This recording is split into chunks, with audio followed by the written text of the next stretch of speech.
Masih di pembahasan Al-Fatihah, yaitu terkait pembahasan fikihnya. Jadi kita baru menggali maknanya, fikihnya belum.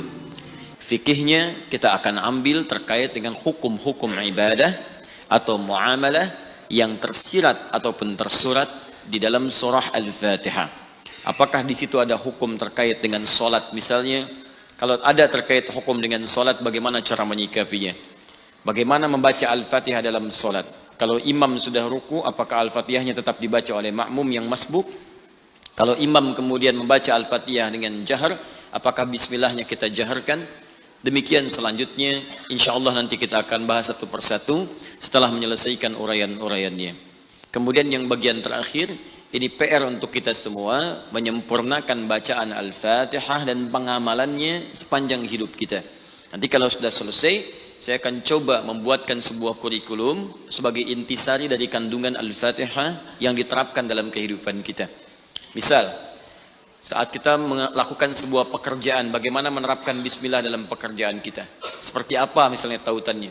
Saat mendapatkan rezeki dari Allah, baik berupa harta benda kah, pengetahuan kah, atau tenaga kah, bagaimana menerapkan makna alhamdulillahirrabbilalamin dalam rezeki itu, sehingga Allah berkenan menambahkan kembali dan memberikan rahmat dari apa yang telah kita dapatkan. Demikian seterusnya.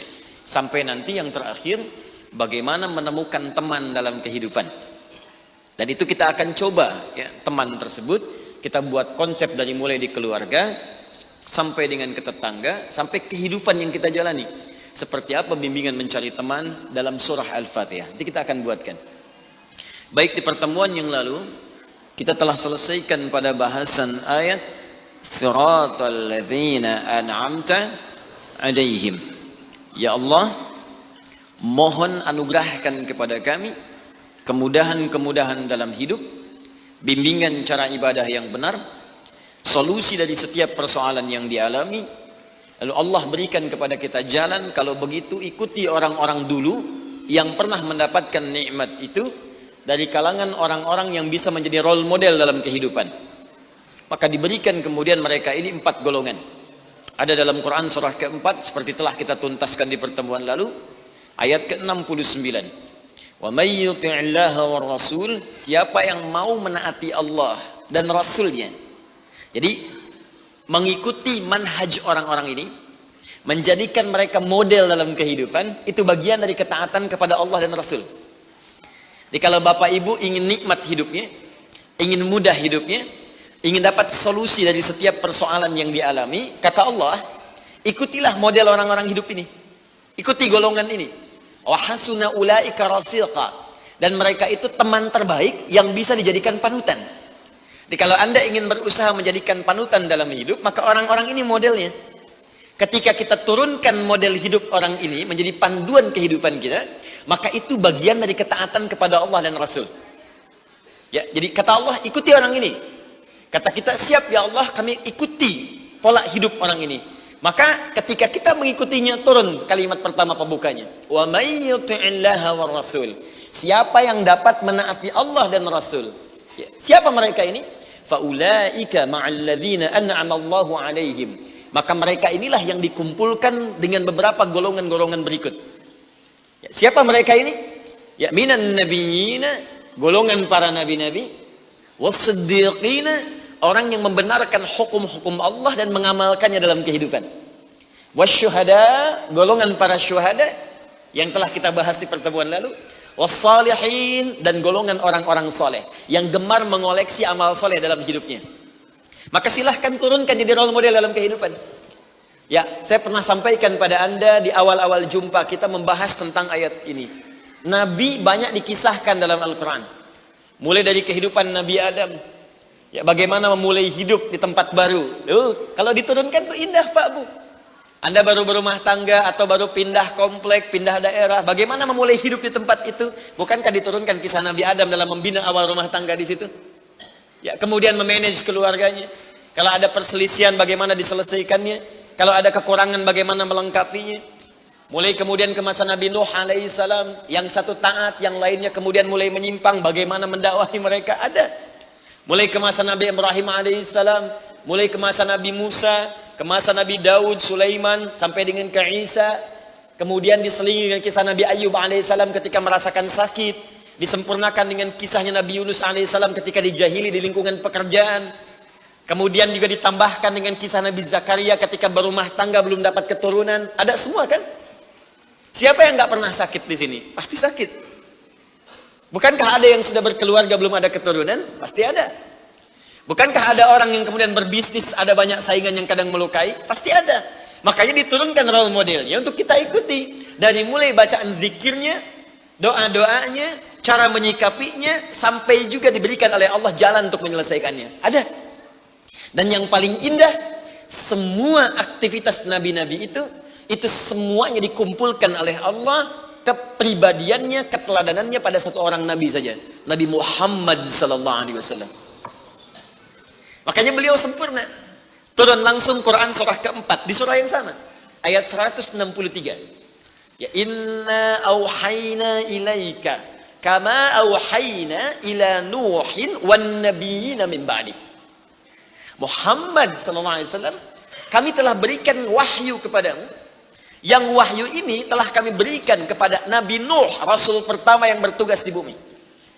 Wan nabiyina min ba'di, dan semua nabi setelahnya.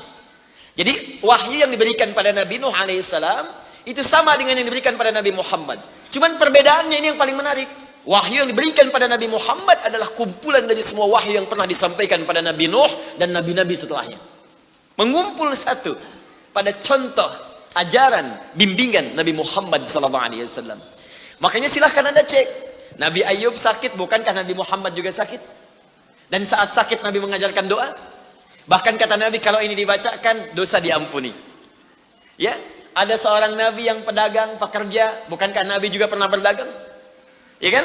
Ada Nabi Ibrahim pernah dilempari, diusir. Bukankah Nabi Muhammad dilempari di Taif dan diusir dari Mekah? Ada semua. Nabi Musa menghadapi Fir'aun. Bukankah Nabi Muhammad menghadapi Fir'aun di masanya? Abu Jahal, ya? Yang lain-lainnya dikejar-kejar. Nabi Musa dikejar-kejar sampai ke Laut Merah, kan? Nabi Muhammad dikejar-kejar sampai bersembunyi di Gua Thur. Ada semua. Nabi Isa diancam dibunuh, mau disalib. Nabi Muhammad dikejar oleh 100 pemuda pasukan khusus. Ada semuanya. Jadi cukup satu orang Nabi Allah utus untuk seluruh makhluk di muka bumi. Dan beruntungnya beliau adalah Nabi kita Muhammad sallallahu alaihi wasallam. Sempurna. Dirawat oleh Allah dengan sempurna. Bahkan di antara kesempurnaannya pernah diuji dengan penyakit. Nabi Ayub sakit, minta dulu sama Allah disembuhkan. Nabi Muhammad sakit, obatnya sudah ada dalam dirinya. Nabi Muhammad. Saya tunjukkan pada Anda di antara kesempurnaannya supaya paham kita cara memahaminya. Nabi Muhammad pernah diuji dengan sakit mata. Orang-orang yang tidak mengerti sejarah dan tak paham hadis menilai itu sebagai aib yang melekat. Itu orang belum paham. Tapi orang-orang yang mengerti kesempurnaan keadaan Nabi Muhammad SAW, dia memahami dengan cara yang sangat luar biasa. Nabi dibawa kemudian oleh pamannya untuk berobat. Ketika datang kemudian kepada seorang tabib, yang paling menarik apa komentarnya? Dan dia mengetahui. Apa jawabannya? Kenapa engkau repot-repot carikan dokter untuk menyembuhkannya? Carikan tabib untuk mengatasi penyakitnya. Ini manusia istimewa. Obatnya sudah ada dalam dirinya sendiri. Cukup keluarkan ludahnya, oleskan di matanya, maka sembuh seketika matanya. Maka ditunjukkan langsung pada saat itu, dimintakan, coba keluarkan ludahmu. Keluar ludahnya, kemudian dilapkan di matanya, selesai dan sembuh penyakitnya. Untuk menunjukkan bahwa sempurna keadaannya. Makanya saat lahir sesuai dengan ajal, ayah sudah tidak ada. Kemudian ibu cuma sebentar wafat. Kakek cuma sebentar wafat. Paman kemudian wafat. Kenapa sesuai ajal ini wafat? Salah satu hikmahnya kata para ahli sejarah, supaya Nabi Muhammad SAW disampaikan pesan indahnya bahwa beliau hanya akan langsung dirawat oleh Allah Subhanahu wa taala dan tidak tergantung dengan makhluk. Muhammad. Coba lihat, Bapak Ibu sekalian, Nabi Musa mau berdakwah kepada Fir'aun. Berdoa dulu kan? Masih ingat doanya? Rabbi syrahli wa yassirli wahlul 'uqdatam yafqahu. Lihat, Nabi Musa alaihissalam akan berdakwah kepada Fir'aun yang dahsyatnya luar biasa, berdoa, Rabbi syrahli sadri. Ya Allah, lapangkan jiwaku sehingga ketika mereka Fir'aun melempariku dengan kata-kata, aku bisa bersabar karena jiwaku lapang. Rabbi syrahli sadri. Minta dulu baru dikasih. Nabi Muhammad tidak minta, langsung turun ayat. Alam nashrah laka sadrak. Nabi Musa minta, Rabbi syrahli sadri. Ya Allah, mohon lapangkan hatiku. Nabi Muhammad gak minta, turun ayat. Alam nashrah laka sadrak. Bukankah sebelum engkau minta, aku sudah lapangkan hatimu? Makanya Nabi Musa dimarahi Fir'aun, bisa sabar. Nabi Muhammad dilempari dengan batu, bukan kata-kata lagi. Lebih sabar. Wa yassir li amri, minta, ringankan urusanku. Nabi Muhammad gak minta, turun ayat. Wa nuyassiruka lil yusra. Nabi Isa, mukjizatnya banyak. Di tangannya oles, sembuh. Masya Allah. Banyak sekali. Penyakit semuanya sembuh. Dengan izin Allah, hidup yang mati. Tepuk, mati. Tapi berapa yang yakin dengan kenabian beliau, lantas memutuskan untuk beriman kepada Allah Subhanahu wa ta'ala. Nabi Muhammad, Allahu Akbar. Cuman kalimatnya turun, Toha, yang paling keras sekalipun langsung masuk Islam. Dan itu kalimat bukan diucapkan oleh Nabi pada saat itu. Cuma diajarkan kepada sahabatnya terbatas. Saudarinya Umar mengucapkan, terdengar Toha, masuk Islam. Nabi Isa udah usap-usap, udah bangunin orang dari kubur dengan izin Allah. Nggak beriman juga sebagian besarnya. Nabi Muhammad SAW. Maka dari itu keluarkan tuntunan modelnya. Saya ingin, kenapa saya ungkap sedikit ini? Jangan-jangan kita bahas panjang-panjang, ini belum kita keluarkan. Coba, kan tuntunan Nabi itu banyak, dari bangun tidur sampai tidur lagi. Ya, coba keluarkan kemudian tuntunan itu. Mulai hari ini, pekan depan sepekan belajar cara bangun tidur dulu, ala Nabi. Besoknya nanti cara makan. Besoknya cara berjalan. Nanti keluarkan bab rumah tangga, bab pekerjaan, bab pemerintahan, bab sakit, bab mengobati, ada semuanya. Cari bukunya Imam Al-Bukhari ya, yang Sahih Al-Bukhari itu. Di situ terkumpul 97 bab. Tinggal kita mau memulai dari yang mana. Baik. Demikian juga dengan siddiqin, dengan syuhada, dengan solihin. Kita ikuti mereka itu, maka digolongkan dalam orang-orang yang taat kepada Allah dan Rasul. Sebelum masuk kepada kalimat selanjutnya, ghairil maghdubi alaihim waladdallin. Sebelum masuk ke sana, maka saya ingin sempurnakan dulu dengan satu kalimat.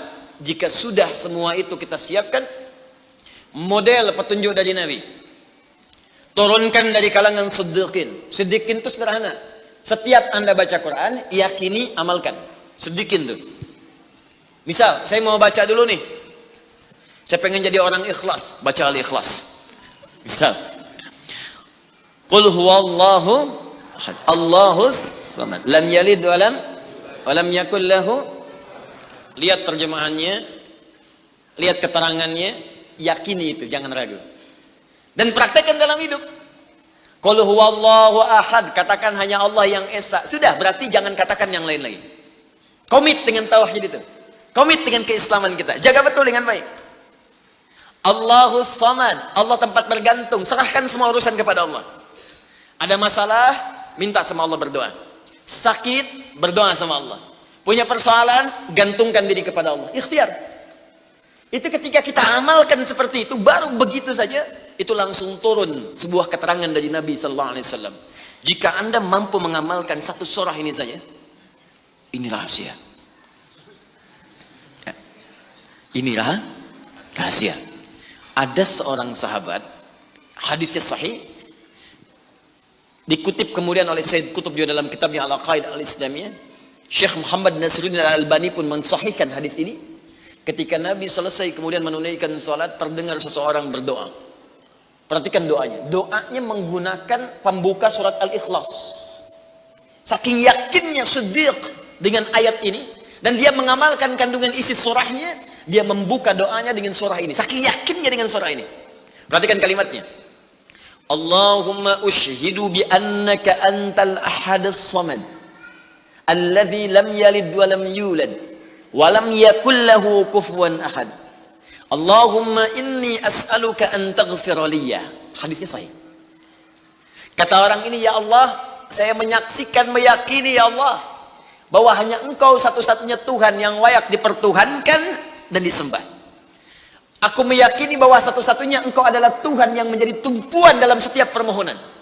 Engkau tidak beranak dan tidak diperanakan, dan tidak ada sekutu bagimu. Aku nggak minta banyak ya Allah, aku hanya mohon ampuni dosa-dosaku. Begitu selesai kalimat itu diucapkan, terdengar oleh Nabi. Apa keterangan Nabinya? Perhatikan kalimatnya. At-tadri bimadza du'i? Ya fulan, tahu nggak Anda itu baru mengucapkan kalimat apa tadi? Apakah engkau paham? Engkau baru mengucapkan kalimat apa tadi dalam berdoa? Kata orang ini, wallahu wa rasuluhu a'lam. Ya Rasul, saya nggak paham apa yang dimaksudkan kecuali Allah dan Rasul yang lebih mengetahui. Ini adab. Adab. Walaupun gini, kalau Anda sedang mengerjakan sesuatu dan Anda paham dengan itu, kalau ada orang lebih pintar daripada kita, ustadz, ulama, apalagi nabi, nanya pada kita, maka adabnya bilang aja nggak tahu. Karena boleh jadi mereka memiliki hikmah yang belum sampai kita kepadanya. Kalau kita jawab, saya tahu ya Rasul, nggak akan nyampe kalimat nanti. Ya. Jadi kalau Anda sedang mengerjakan sesuatu, zikir misalnya, la ilaha illa anta subhanaka inni kuntu minadh dhalimin. Tanya ustaz, datang ustaz, masya Allah pak, zikirnya bagus banget. Tahu nggak maksudnya? Tahu, lewat tuh ustaz dulu. Bilang aja belum ustaz, Allah Rasulullah alam. Oh begitu. Kalau belum kenapa dibaca? Ya, saya pernah dengar saja, maka diterangkan. Begini maksudnya Pak, begini, Anda dapat ilmu baru. Makanya sahabat seringkali kalau ditanya Rasulullah, bilangnya Allah wa Rasulullah a'lam. Allah wa Rasulullah a'lam. Supaya dapat ilmu baru. Itu diantara rumus di ilmu hadis. Ini kadang-kadang orang kita sekarang sahabat bukan, tabi'in bukan, tanya tahu semua. Bahkan saat ditanya, buka Google dulu. Ya udah, ngapain ada ustaz? Allah wa Rasulullah a'lam. Maka apa jawab Nabi? Laqad da'uta bi asma'illahil a'zam. Diriwayat lain bismillahil a'zam. Idza du'iya biha ajab wa idza su'ila biha a'ta. Tahukah Anda? Kata Nabi, Anda baru saja berdoa dengan menyebutkan dengan yakin semua sifat-sifat Allah yang maha tinggi. Nama-nama Allah yang tertinggi. Nama Allah yang tertinggi, nama tauhidnya Al-Ahad, nama tertinggi. Karena dengan itulah nama ini Allah ditakdiskan, dikuduskan. Dengan nama ini Allah disembah, dan dengan nama ini Allah dipertuhankan. Kata Nabi, Anda baru berdoa dengan menyebutkan nama Allah yang paling tinggi. Yang kalau disebutkan nama itu di awal doa, maka semua doa yang disampaikan akan dikabulkan, semua permintaan akan dijawab. Tapi apakah semua orang yang membaca doa itu diawali dengan surah tadi akan dijawab? Belum tentu. Kalau tidak ada praktek sedikit dalam jiwanya. Orang dulu minta dijawab, orang sekarang sama kalimatnya. Usyhadu bi annaka antallahul ahad, as-samad, alladzi lam yalid wa lam yulad wa lam yakul lahu kufuwan ahad. Ya Allah, lancarkan rezeki saya. Tetap aja lambat dari atas. Kenapa? Karena inti ayat itu tidak dipraktekkan dulu. Diyakinkan dalam jiwa kita, benarkan ayat itu, amalkan, pakai dalam doa. Jadi, dan itu buktinya. Kemudian apa ciri orang yang akan cepat kemudian dirahmati oleh Allah? Dengan menjadikan 4 contoh yang kemarin sebagai model. Nabi, Siddiqin, Syuhada, satu lagi Salihin, orang yang mengumpulkan amal soleh. Ingat, semua Bapak Ibu sekalian, ingat kalimat ini. Saya perlambat sedikit. Bonus yang Allah berikan kepada orang yang menjadikan 4 ini sebagai model dalam kehidupan, bonus cepatnya, maka amalan yang ia kerjakan akan mempermudah doa dia dikabulkan. Tadi saya contohkan Siddiqin kan. Syuhada nggak usah ditanya, orang-orang para syuhada itu bahkan sebelum wafatnya diberikan jalan-jalan kemudahan oleh Allah. Bahkan sebelum wafat kalau benar syahidnya, itu banyak doanya yang dikabulkan. Bukankah para ulama bagian dari mujahid fisabilillah? Berapa banyak para ulama yang mengangkat tangannya dikabulkan? Imam Ahmad bin Hanbal pernah lewat, kemudian ada seorang mengatakan, Syekh, anak saya sakit, tolong doa kepada Allah. Kata Imam Ahmad, kamu ini doa-doa sendiri katanya. Imam Ahmad ingin mengajarkan, kamu kan masih punya lisan. Kamu masih punya kemudian kekuatan, minta dulu sama Allah supaya ada ikhtiar. Orang itu tiba-tiba pulang, ya dengan perasaan dia agak kecewa karena Imam Ahmad tidak mendoakannya. Ternyata ketika dia pulang, Imam Ahmad berdoa kepada Allah. Ya Allah, sembuhkan anak si fulan itu. Pulang, anaknya sembuh. Allahu Akbar. Di doa ulama itu kalau benar kealimannya, kalau benar ilmunya dan khasyahnya kepada Allah, itu hujah di lisannya. Bahkan firasatnya nyata. Kadang dikasih dalam mimpi, kadang kemudian bermohon kepada Allah tanpa diketahui. Ada. Solihin juga demikian. Bahkan turun Quran surah ke-5 ayat 35. Ya. Paling kanan sebelah bawah, ya ayyuhalladzina amanu taqullaha wabtaghu ilaihil wasilah. Hai orang-orang beriman, tingkatkan terus takwamu kepada Allah dan jadikan takwa itu sebagai wasilah untuk meminta kepada Allah dari apa yang engkau inginkan. Dan kalau Anda cari takwa di Quran, bentuknya amal soleh. Tidak pernah kalimat takwa disebutkan dalam Al-Quran kecuali pada umumnya akan menyebut amal soleh. Contoh, kalimat takwa pertama langsung disebutkan orangnya di Al-Baqarah ayat 2. Dzalikal kitabu la hudal lil. Siapa muttaqin orang takwa di sini? Sebutkan ayat 3 dan 4-nya. Alladzina yu'minuna bil ghaib wa yuqimunas. Lihat sini. Iman dulu. Iman baru kemudian salat. Masih ingat di pertemuan lalu? Sebuah amal menjadi soleh kalau didahului oleh apa? Iman. Di iman itu nggak akan dipisahkan dengan amal soleh. Ada iman, maka amal berubah jadi soleh. Dalilnya Quran surah ke-103. Wal 'ashr innal insana lafi illa alladzina amanu iman wa amilus soleh. Amal soleh. Apa wujudnya amal soleh itu? Jadi rumus cepatnya begini. Iman akan melahirkan sebuah amal yang dengan sifat iman ini menjadi soleh. Kalau iman dipadukan dengan amal soleh, maka akan berubah menjadi takwa namanya. Karena itu ketika Allah menyebutkan kalimat takwa dalam Al-Quran, baik dengan kata benda, ya, naun, muttaqin, muttaqun, atau kata kerja, verb, fi'il, tattaqun, yattaqun, ittaqau, pasti setelahnya akan bertemu dengan iman dan amal saleh. Dzalikal kitabu la hudalil. Siapa muttaqin orang takwa di sini? Alladzina yu'minuna bil ghaib wa iman lis salat. Wa mimma razaqnahum infaq dan seterusnya. Al-Baqarah 183. Ya ayyuhalladzina amanu kutiba alaikumus iman, ya ayyuhalladzina amanu kutiba alaikumus syiyam, puasa. Kama kutiba alal ladzina min la'allakum taqwa. Jelas? Maka ketika lihat rumusannya, lihat formulanya. Ini agak jarang dibahasnya. Perhatikan formulanya. Kata Allah di Quran surah ke-5 ayat ke-35. Ya ayyuhalladzina amanu. Hai orang-orang yang telah beriman. Alhamdulillah modal ini ada. Masih beriman? Alhamdulillah. Berarti modalnya sudah ada kan? Nih, yang dipanggil ini. Hai orang-orang yang telah beriman. Yang belum beriman tidak hai. Ittaqullah. Tingkatkan takwamu kepada Allah. Yang diminta ini. Perhatikan rumusnya. Hai orang-orang yang telah beriman. Tingkatkan takwamu kepada Allah. Wabtaghu ilaihil wasilah. Dan carilah dengan peningkatan takwa ini wasilah untuk mengabulkan doa-doa yang kita mohonkan. Jadi kalau kita ingin cepat dikabulkan doanya, dituntaskan persoalan hidupnya, maka kata Allah rumusnya tingkatkan apa? Takwa. Sekarang kita ingin tingkatkan takwa, apa rumusnya? Takwa itu formulanya iman plus.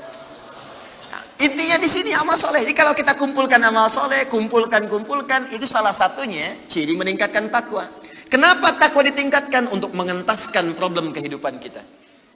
Bahkan nanti ada yang belum berdoa, saking tinggi ya takwanya, itu masalahnya diselesaikan oleh Allah tanpa dia meminta. Dalilnya Ustaz, Quran surah ke-65 di akhir ayat kedua. Di akhir ayat kedua, di awal ayat ketiga. Wa may yattaqillaha yaj'al lahu makhraja wa yarzuqhu min haitsu la. Siapa yang mampu meningkatkan takwanya kepada Allah, salatnya meningkat dari yang fardu tambah sunnah, amalan hartanya meningkat dari zakat tambah infak, amalan Qur'annya meningkat dari sekedar baca mulai kemudian tilawah atau mulai menghafalkannya. Amalan puasanya meningkat dari Ramadan, mencari sunnah-sunnahnya. Tingkatkan. Maka pengertian persamaannya, ya ja'allahu makhraja. Semakin meningkat takwanya, semakin aku tuntaskan semua persoalan kehidupannya. Di Bapak Ibu kayaknya nggak dapat masalah, padahal Anda tuh mengalami masalah sebetulnya. Cuman masalahnya sebelum dialami diringankan oleh Allah sehingga seakan-akan tak terasa. Ada yang langsung masalah dihadapkan di depannya, tapi diberikan ketenangan dalam jiwanya sehingga perasaannya nikmat saja. Padahal sebelumnya tidak begitu. Macet, sebelumnya menghujat, kadang mencela, klakson nggak berhenti, ya, bikin status juga, langsung kasih komen negatif, ya. Jakarta kesini banjir, siapa gubernurnya misalnya? Apa solusinya? Ini begini, ini begitu. Apa solusinya? Apa ketenangan yang kita dapatkan? Tapi ada orang yang ketika dapat macet, tiba-tiba Allahu Akbar, dia cuma klik dengan satu tombol, klik keluar murotal. Alhamdulillah ya Allah, engkau kasih macet. Kalau enggak macet seperti ini, bagaimana aku kemudian mendekat kepadamu dengan mendengar murotal ini? Ternyata ketika macetnya 15 menit, hafal ayat 3 ayat. Selalu ada hikmah dalam kehidupan. Sedang zikir, ada yang berdoa, itulah yang dimaksudkan. Dientaskan persoalan, diberikan ketenangan, dan dipahamkan tentang nikmat yang diberikan. Ada orang yang minta dulu. Nah nanti orang soleh ini, solihin, itu diantara mereka bertawasul dengan amal solehnya. Ada yang sering bersolawat, tawasul dengan solawatnya. Ada yang sering infak, tawasul dengan infaknya. Bukankah kita pernah mendengar kisah yang sangat viral? Padahal masa itu belum ada media sosial. Tapi sampai kekinian sekarang.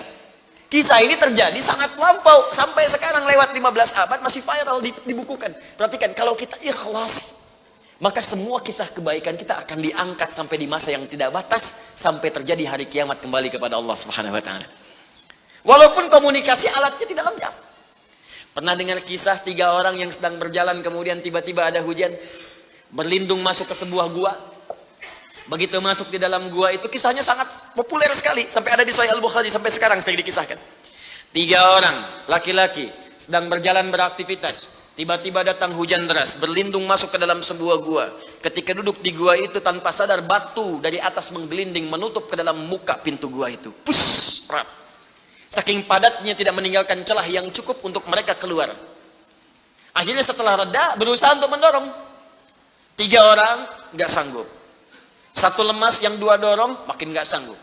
1 lebih lemas, 1 orang dorong, ya sama betul-betul nggak sanggup. 3 aja nggak sanggup, 1 pengen dorong, nggak bisa.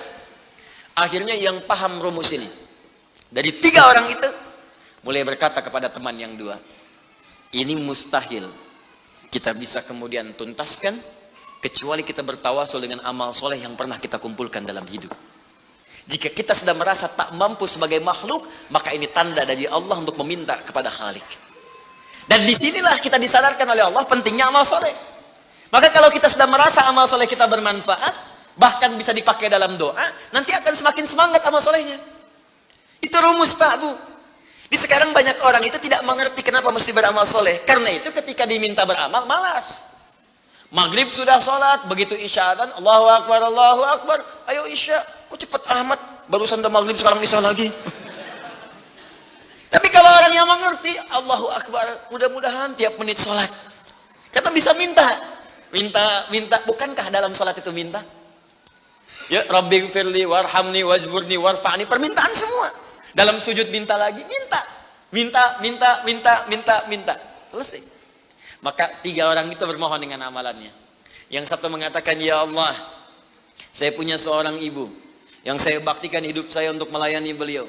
Saya bekerja pulang kemudian tidak pernah saya mengambil sesuatu sebelum ibu saya dulu. Apa yang saya lakukan sebelum tidur, saya kemudian siapkan susu untuknya saat bangun, kemudian saya berikan terlebih dahulu. Saya tidak pernah menyentuh makanan sebelum ibu saya terlebih dahulu menyentuhnya. 1 kali saya datang, ya Allah, mendapati beliau sudah tertidur. Maka saya tidak berani menyentuh kemudian makanan itu. Dan saya punya kebiasaan ketika bangun saya siapkan air susu. Ya, saya bayangkan ibu memberikan ASI kepada saya, maka sekarang saatnya saya memberikan susu kepadanya. Kemudian saya tunggu di sampingnya, saya sampai ibu saya tertidur sampai bangun. Ketika dia bangun, saya tidak pernah terangkan kepadanya bahwa saya memegang nampan itu dari sejak malam sampai dia bangun. Kemudian saya tuangkan, saya minumkan kepada beliau, setelah beliau menyentuh baru saya makan.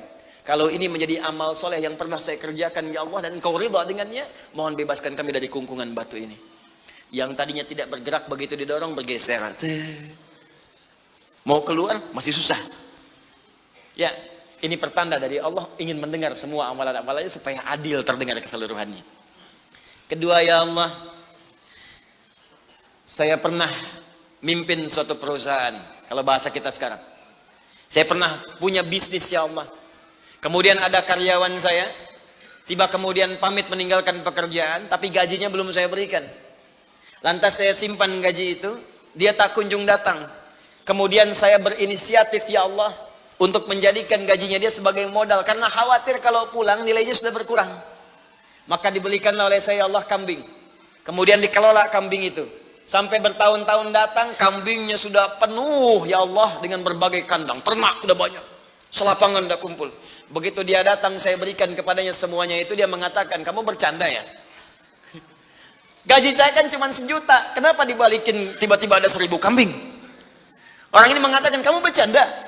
Kata orang tadi, tidak, saya tidak bercanda, tapi ini hak kamu yang saya kembalikan. Dikisahkan kisahnya, saya belikan kambing, saya jaga dengan rawat dengan baik. Lantas dia mengambil semua kambing itu ya Allah, tanpa memberikan kepadaku sedikit pun. Makasih ya, pergi gitu kan. Masya Allah.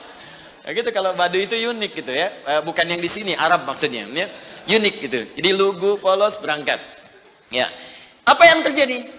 Maka aku pun ya Allah menerima dengan berharap ridhomu saja tanpa meminta imbalan sedikit pun darinya. Dia pergi meninggalkanku, aku mengharap ridho darimu. Maka aku bermohon kepadamu ya Rabb, kalau dengan itu kemudian engkau ridho, maka bebaskan kami dari kungkungan batu ini. Didorong, geser lagi.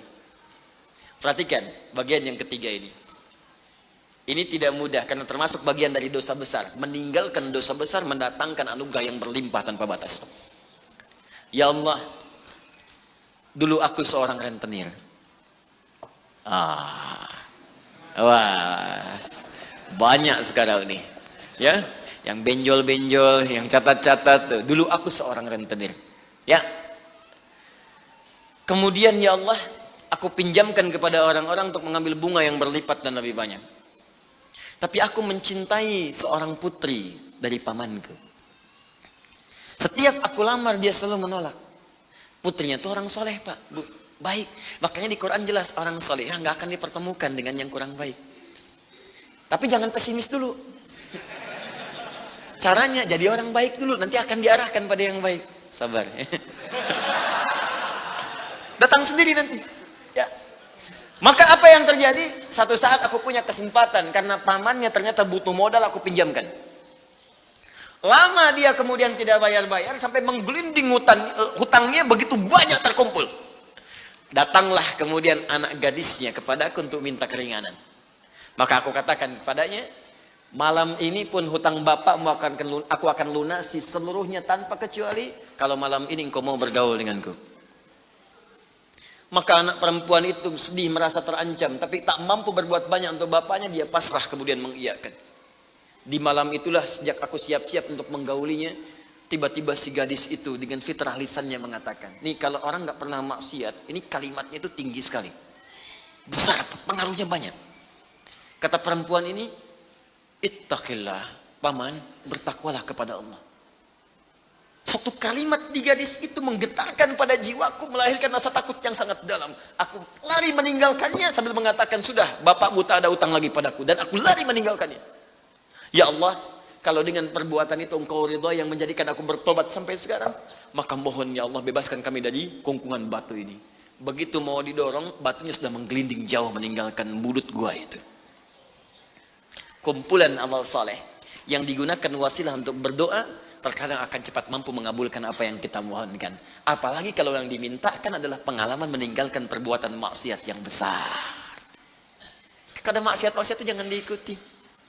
Jauhi, tinggalkan. Nanti saat butuh, minta dengan amalan itu. Itu boleh, ayatnya ada. Yang nyuruh Allah berarti Allah yang menetapkan jalan. Salah satu formulanya mengerjakan itu supaya semangat beramal soleh. Amal soleh itu kan cuma 2. Kalau enggak if'al, wala taf'al. Do it, live it. Kerjakan, tinggalkan. Kerjakan sholat, jauhi zina. Kerjakan kemudian infak, jauhi bohong. Kerjakan ini, tinggalkan ini. Anda cukup kerjakan, tinggalkan. Dan dengan wasilah itu minta kepada Allah. Jelas sampai sini? Nah, ini mungkin doa banyak disampaikan tapi jarang terkabulkan karena pengertiannya terbalik. Yang ditinggalkan dikerjakan, yang dikerjakan ditinggalkan. Terus dengan pedenya minta, ya Allah mohon kabulkan. Susah. Kenapa? Naktah sauda. Ketika berbuat maksiat mulai ada penutup, kemudian dicawan hatinya. Mulai yang ringan dulu begini. Sehingga saat cahaya akan masuk tidak tembus. Sedikit-sedikit. Allahu Akbar, Allahu Akbar. Dulu belum dengar adzan sudah ke masjid. Sekarang sudah dengar adzan masih belum semangat tuh ke masjid. Ini ada cawan nih yang ditutup. Makin keras lagi. Dulu masih nunggu qomat ke masjid. Sekarang sudah qomat mau dekat waktu sholat berikutnya nggak ke masjid juga. Begini. Tapi kalau sudah begini, ini yang susah. Bahkan orang sholat pun masih disoal juga. Ngapain sholat? Tidak akan memberikan solusi. Soleh ya, ini udah begini. Sulit. Karena itu ketika memohon kepada Allah, kalau makanannya haram, perangkatnya haram, maaf minumannya haram, pakaiannya haram, itu anna yustajabu lidzalik, kata Nabi di hadis Muslim. Maka barangkali itu penyebab doa sulit dikabulkan. Bukan Allah nggak ngabulkan, ketika diberikan nggak tembus tuh, nggak masuk. Begini cara berpikirnya. Jadi Al-Fatihah mengajarkan kepada kita untuk istiqamah, menjadikan satu di antara 4 golongan Nabi, Siddiqin, Syuhada, dan orang soleh sebagai modal kehidupan, supaya salah satunya hidup kita ringan. Istiqamah. Kalau sudah istiqamah, maka apa yang diberikan? Limpahan tanpa batas. Quran surah ke-72 Al-Jin ayat ke-16. Saya selesaikan dulu yang ini ya sebelum pindah. Wa allaw istaqamu 'ala at-tariqati la asqainakum ma'an ghadaqa. Wa allaw istaqamu, kan kalau mereka istiqamah 'ala at-tariqati, pada jalan yang telah kami tetapkan. Kata Allah jalan hidup jadikan role model kehidupan Nabi. Contoh prakteknya lihat Siddiqin. Kalau mau bertahap pelan-pelan, baca 1 ayat amalkan, seayat amalkan, hadis 1 amalkan. Jangan banyak-banyak. Ya, belajar meninggalkan larangan.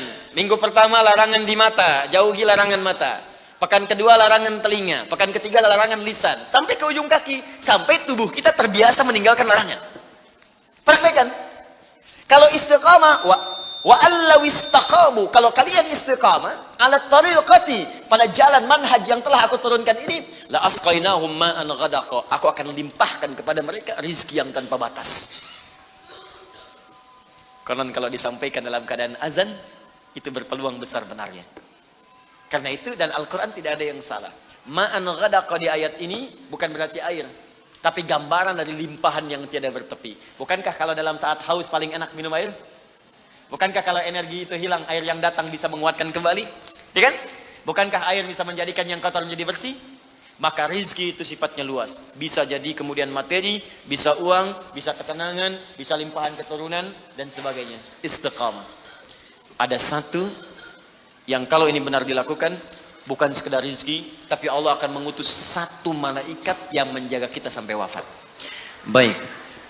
Sebelum kita masuk kepada bahasan penyempurnaan kalimat ghairil maghdubi alaihim waladdallin, maka penting diketahui Allah memberikan pesan kepada kita untuk istiqamah di jalan Allah. Ambil role model yang jelas, ambil keteladanan yang benar, lalu pelan-pelan praktekkan semampu kita. Jangan terburu-buru juga. Kalau baru sanggup tahajud 2 rakaat, witirnya 1, bukan aib. Gak apa-apa kita kerjakan, jangan langsung paksa 11. Khawatirnya besok gak bangun lagi. Ya. Tidak apa-apa, 2 rakaat, witir 1, yang dibaca 3 kul, ya. 1 kul huwallah, 2 kul a'udzu birabbil falaq, witir kul a'udzu birabbin nas. Subuh 4:08, bangun 4:10, enggak ada masalah. Nanti besoknya turunin lagi, 3:30 bangun, bacakan mulai yang agak panjang dikit, besoknya lagi jam 3, naik pelan-pelan. Ya, sampai bangun jam 2, terus tidur lagi, kan? Bangun jam 5.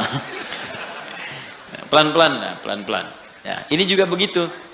Jangan langsung ambil pengen level yang tinggi. Tidak, sedikit-sedikit, tapi bisa continue. Nah, kemudian yang paling menarik, Allah turunkan keterangan di Quran surah ke-41, Fussilat. ayat 30. Tadi saya sampaikan sebelumnya, jika kita istiqamah di jalan Allah dengan yang tadi saya uraikan, maka Allah akan memberikan ma'an ghadaqa, limpahan yang sangat berlimpah tak terbatas. Ya, digambarkan, diilustrasikan dengan air. Air kan kalau melimpah itu, ghadaqa itu datang dengan melimpah. Ya, kayak air sungai yang deras gitu kan, arusnya kencang. Itu kan kalau arus kencang nggak mungkin selebar sedotan gitu kan, pasti banyak gitu ya. Nah, itu seperti itu limpahan rezeki yang kadang tak terbatas, sampai kita mengatakan dunia ini kecil ternyata. Nah, ada lagi yang hebat. Apa amalannya? Innalladzina qalu rabbunallahu tsumma istaqamu. Awas, kalimatnya sama-sama nih. Istiqamah, istiqamah. Istiqamah di jalan Allah ketika sudah Allah turunkan model kehidupan yang diikuti. Pakai inna, harfu nasbin wa tawkidin tansibul isma wa tarfa'ul khabara mabniun 'alal fathi la mahalla lahu minal i'rabi. Paham? Tidak. Ya, kita ngaji dengan ilmu nahwunya. Inna harfu nasbin wa tawkidin, huruf yang berfungsi menasabkan. Kalau menasabkan dalam kaidah gramatikal artinya menjadikan harakatnya itu mansub pakai fathah. Jelas? Fathah itu pembuka. Jadi kalau fathah masuk dalam kalimat pembuka di Al-Quran, kalau masuk ke sebuah kisah, ini menunjukkan cara menerjemahkannya. Kami buka kisah ini. Contoh, ini praktek bahasa ya. Quran surah ke-21 ayat 83. Wa ayyuba pakai fathah. Walaupun ataf diikutkan pada hukum sebelumnya. Wa ayyuba idnala rabbahu anni massani yadhurru wa anta arhamur rahimin. Wa ayyuba, cara menerjemahkannya, dan kami buka kisah Ayyub untuk menjadi inspirasi bagi hamba Allah yang kemudian diuji dengan penyakit, seperti apa zikirnya agar disembuhkan oleh Allah. Makanya di akhir ayat 84 ditutup dengan kalimat wa dzikra lil abidin. Kisah ini akan jadi pengingat bagi hamba Allah yang saleh, yang saat diuji dengan penyakit dia berzikir seperti Ayyub melakukannya, maka saya berjanji akan menyembuhkannya. Itu mansub. Nah, kemudian kalau kita tarik ke balaghah, nasab itu artinya sesuatu yang ditancapkan dengan kuat. Nasabar rajulu asahu, seorang lelaki menancapkan tongkatnya dengan kuat alal ardi, ke tanah, sehingga tidak goyang. Nah, kalau ada kalimat dalam Al-Quran dibuka dengan inna, inna harfu nasbin, huruf yang menguatkan, maksudnya informasi yang disampaikan oleh Allah di ayat ini tancapkan ke hati kita dengan kuat, dan jangan goyang. Kalau tidak goyang berarti nggak ada keraguan. Sebab kalau masih goyang ragu namanya. Berangkat gak ya? Berangkat gak ya? Berangkat gak ya? Nah, ya? Sudah, kalau sudah mantap lakukan. Berangkat, lamar dia sekarang. Ya, misalnya. Ya. Datang ternyata belum kenal gitu kan? Main lamar aja. Baik, bisa. Cek dulu, maksimalkan dulu, nasab, tancapkan pada jiwa. Kemudian wataukidin, kuatkan, dan nancap, kuatkan supaya nggak goyah. Ayat ini mengatakan innalladzina qalu, orang-orang yang meyakinkan. Qalu di sini bisa mengatakan, intinya menguatkan pada jiwa. Ya, kalimat untuk menguatkan itu bisa dikatakan. Ini secara psikologi, kalau ingin orang menguatkan sesuatu, dia katakan tuh, saya bisa, saya bisa, saya bisa. Ya, kamu bisa, kamu bisa, kamu bisa. Itu yang punya teorinya kita di Al-Quran. Yang praktekkan orang Jepang, orang Korea. Ya, waktu ada benteng Takeshi itu kan, kamu bisa, ya, taklukkan Takeshi. Orang Korea itu kalau kecil-kecil dari TK, nyusul Jepang, disusul sampai sekarang. Jepang punya Honda, dia punya Hyundai. Ya, Jepang punya ini, dia punya ini. Jepang ke Piala Dunia, dia ke Piala Dunia. Naik terus. Ya, itu yakinkan pada diri kita, bisa nih, bisa nih, kuat. Nah, jadi innalladzina qalu rabbunallah, orang-orang yang meyakinkan pada jiwanya dan tidak goyah, rabbunallah. Dalam setiap situasi dia bersandar kepada Allah. Dan kalimat yang disebutkan Rabb, kalimat rububiyah, yang merawat, memberikan kebutuhan, memaafkan kalau salah, mengampuni kalau dosa, menjaga, menyembuhkan kalau sakit. Rabb itu namanya. Makanya sering kalau kita berdoa menggunakan kalimat Rabb. Rabbana atina fid dunya, Rabbana zalamna, Rabbana la tu'akhidna in nasina. Memang itu yang diminta oleh Allah kalau kita sedang punya kesulitan. Turun Quran surah ke-7 ayat 172. Sejak dalam kandungan, kata Allah, tetapkan saya sebagai Tuhan. Kalau kamu yakin, nanti saat kamu butuh apapun, aku akan berikan.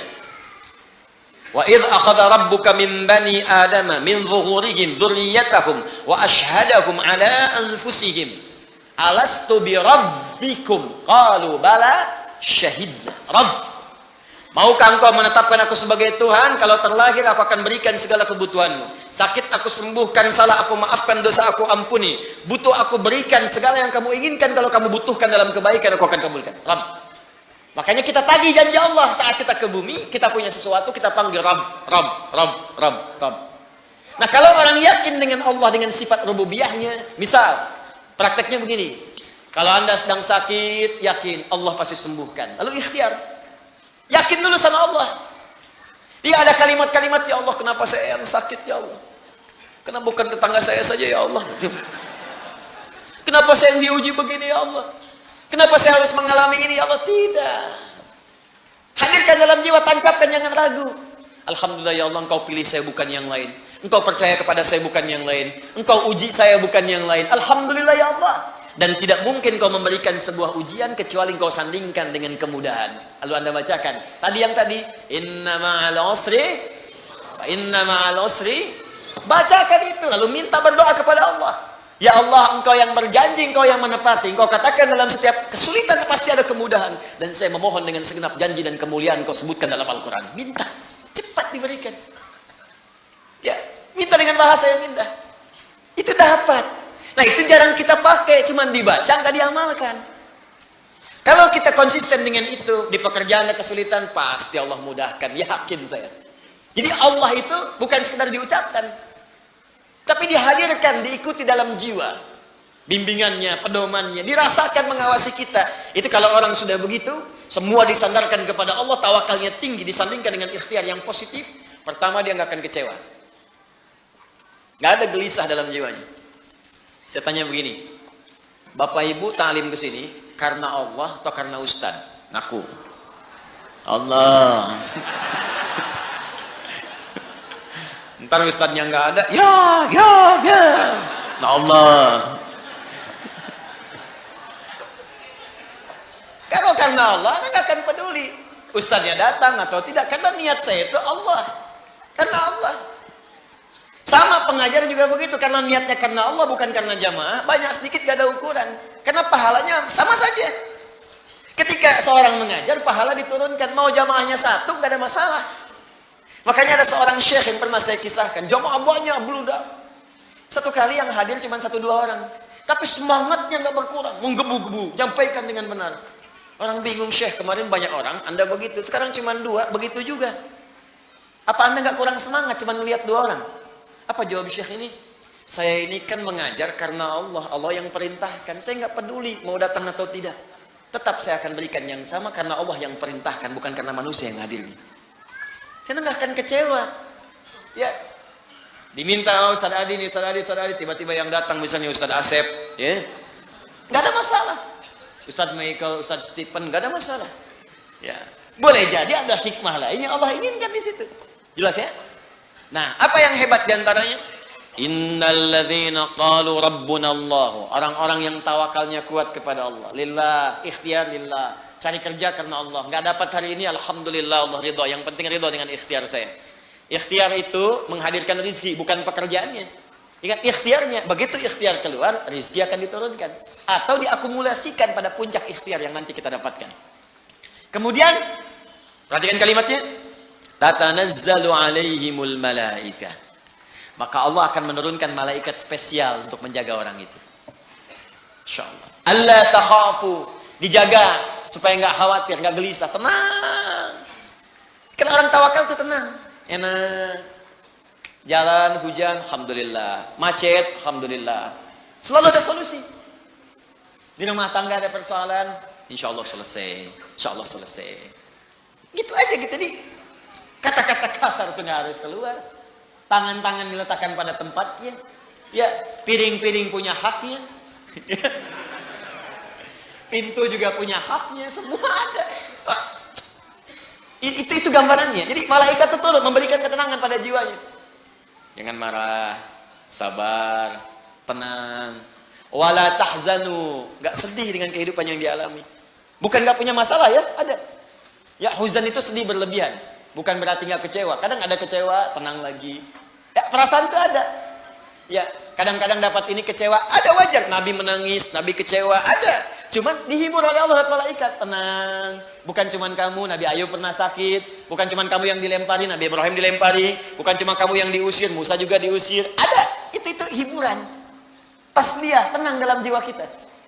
Wa amshiru bil jannati allati kuntum tu'adun. Dan Allah berikan kemantapan dalam jiwanya, nggak apa-apa capek saat di dunia. Toh pada akhirnya semua orang juga akan capek dan istirahat di alam kuburnya. Cuman saya menantikan surga yang dijanjikan oleh Allah Subhanahu Wa Taala. Memang kalau nggak mau capek, ya di alam kubur, Bu. Sepanjang di dunia pasti capek. Tapi kalau orang tawakalnya kuat, ketika ada capek pun dia sabar.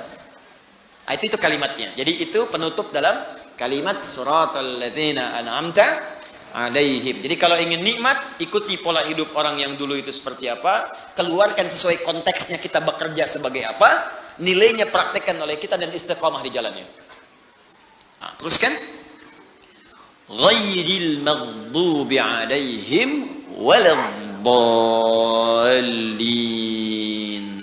Ya Allah, mohon palingkan aku dan jangan tunjukkan kepadaku jalan-jalan yang pernah ditempuh oleh orang-orang yang engkau murkai atau mereka tersesat di jalanmu, sekalipun mereka merasakan kenikmatan hidup yang sedang mereka jalani. Awas, ya, fokus ya. Ini yang saya kaji, saya kumpulkan dari beberapa kitab-kitab. Kadang yang pokok saya bawa kitabnya. Seperti ini Tafsir Al-Quranil Azim karya Ibnu Katsir rahimahullah. Nanti saya bacakan dulu, nanti saya padukan. Yang tadi saya terangkan belum tentu didapatkan di sini. Ya, jadi Bapak Ibu catat dengan baik, lihat dan praktekkan. Nanti di akhir saat kita bertemu lagi, setelah selesai baru saya bikinkan khulasah atau intisari dari pembahasan dan kurikulumnya. Yuk kita sempurnakan dulu. Ghairil maghdubi alaihim waladdallin. Qara al-jumhuru ghairi bil jar.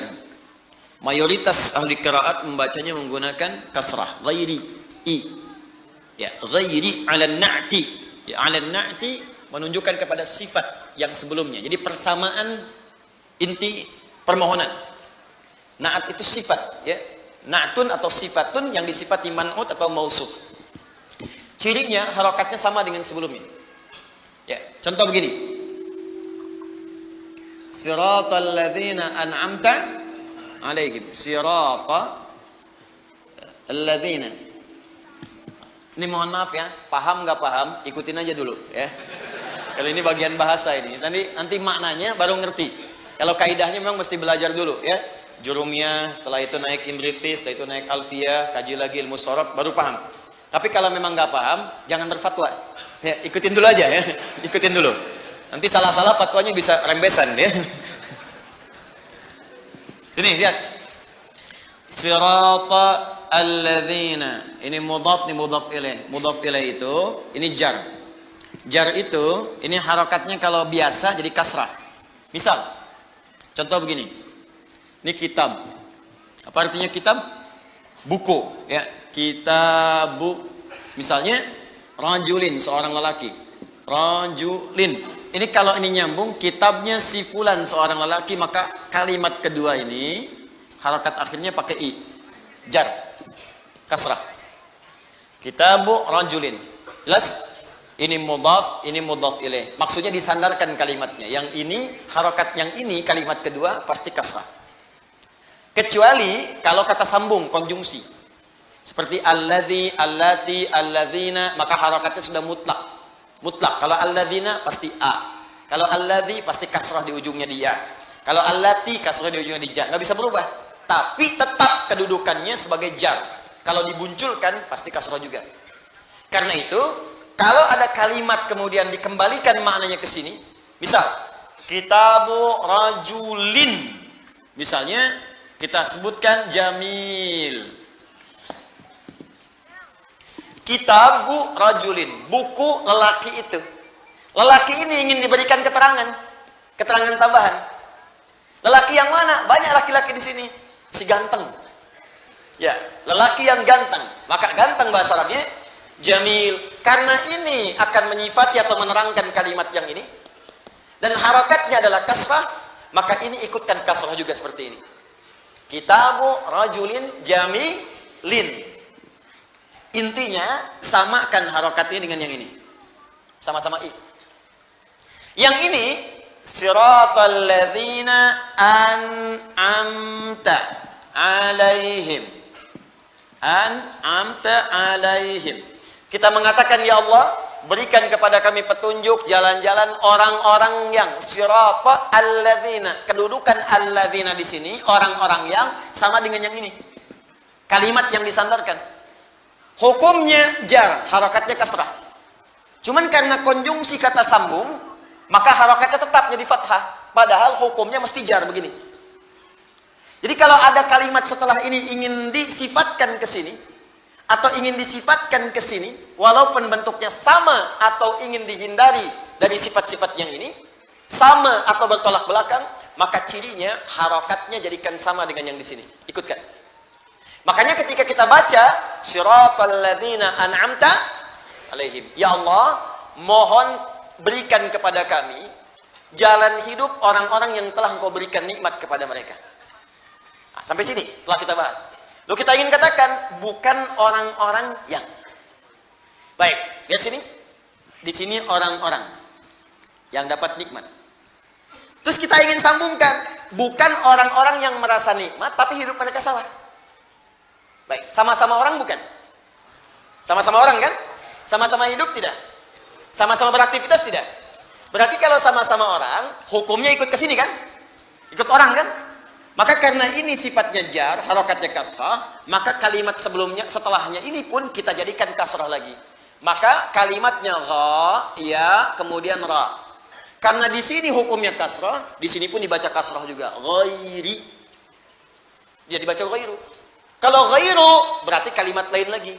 Kalau ghairi berarti kalimatnya diikutkan ke sini, cuman maknanya beda. Seakan-akan kita ingin katakan begini, ya Allah, berikan kepadaku jalan orang-orang yang penuh nikmat. Tapi ya Allah, bukan jalan orang-orang. Orangnya sama hukumnya ke sini. Tapi keadaannya berbeda. Tapi jangan berikan kepadaku orang-orang yang serasa nikmat hidupnya di dunia, tapi dia mendapatkan laknat atau tersesat dalam jalan. Ini cuman ghairi, belajarnya 25 tahun.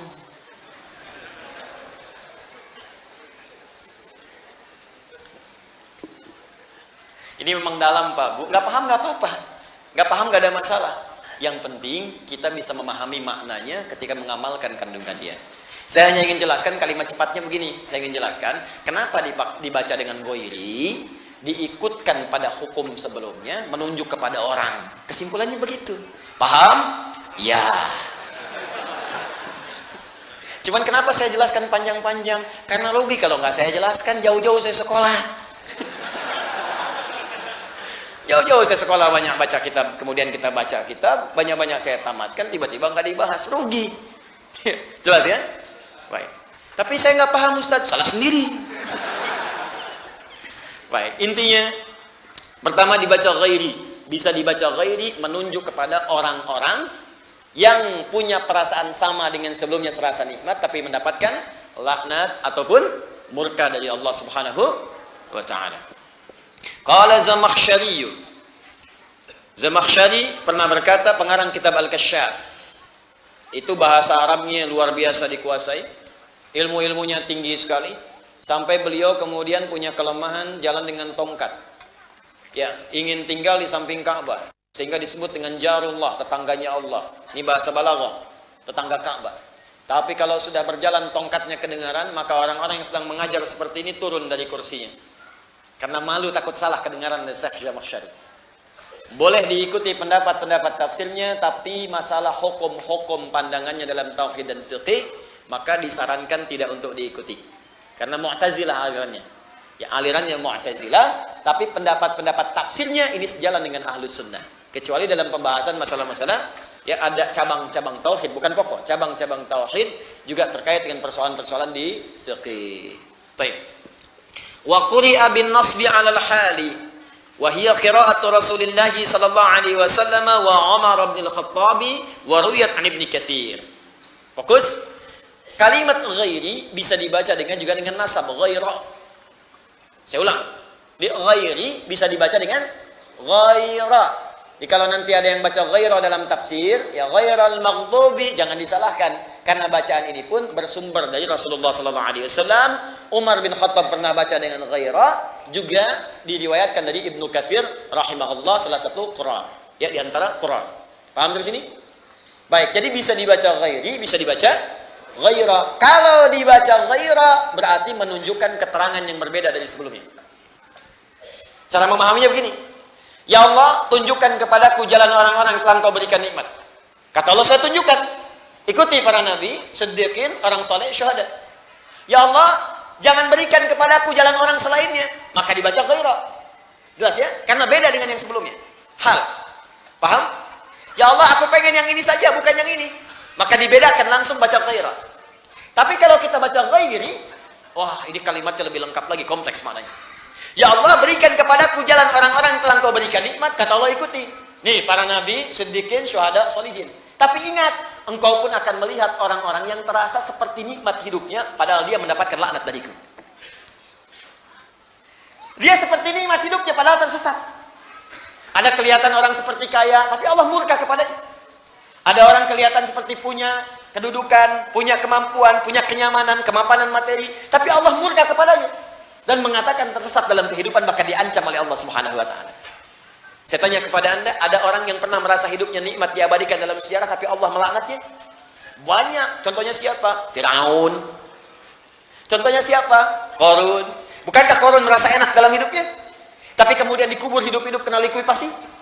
Bukankah kemudian Haman merasa hebat dengan otaknya tapi terkubur bersama Firaunnya? Bukankah Namrud pernah merasa berkuasa tapi hancur ditelan oleh kehidupan bumi? Jadi Anda akan saksikan, kata Allah, ada orang yang kena fata morgana, pengen ikut seperti nikmat mereka tapi jauh dari Allah Subhanahu wa taala. Karena itulah bisa dibaca dengan ghairi. Al-Quran itu indah, cuma baca satu huruf, harokatnya beda, maknanya bisa sangat lengkap, luar biasa. Jelas? Jadi kalau dibaca ghaira, saya nggak pengen seperti orang ini. Kalau dibaca ghairi, diterangkan orang-orang seperti mendapat nikmat, padahal dia salah dari jalur Allah Subhanahu wa taala. Paham? Baik, siapa orang-orang ini? Yang kelihatan nikmat tapi tidak Allah sukai, yang kelihatan nyaman tapi sedang tersesat, atau yang kedua, kita langsung bermohon kepada Allah, ya Allah, walaupun belum tampak dalam pandangan saya, jauhkan saya dari mereka dan dari sifat-sifat mereka.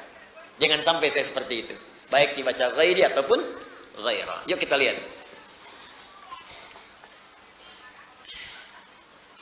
وذو الحال الضمير في عليهم والعامل الأمت عليهم ممن تقدم وصفهم ونعتهم وهم أهل الهداية والاستقامة والطاعة لله ورسوله وامتثال أوامره وترك نواهيه وزواجره غير صراط المغضوب عليهم وهم الذين فسدت إرادتهم. Dengan keterangan kalimat ini baik dibaca ghairi ataupun ghairu, Allah memberikan gambaran kepada mereka, maksudnya kita semua yang membaca ayat ini, ya, supaya mereka mengikuti ahlul hidayah. Ya, berpedoman kepada orang-orang yang mendapatkan hidayah Allah, wal istiqamah wat ta'ah, orang-orang yang istiqamah yang taat. Jadi Allah sampaikan kepada kita, ikuti orang-orang taat, ikuti orang-orang istiqamah, ikuti orang-orang dapat hidayah, 4 golongan tadi. Ya, kemudian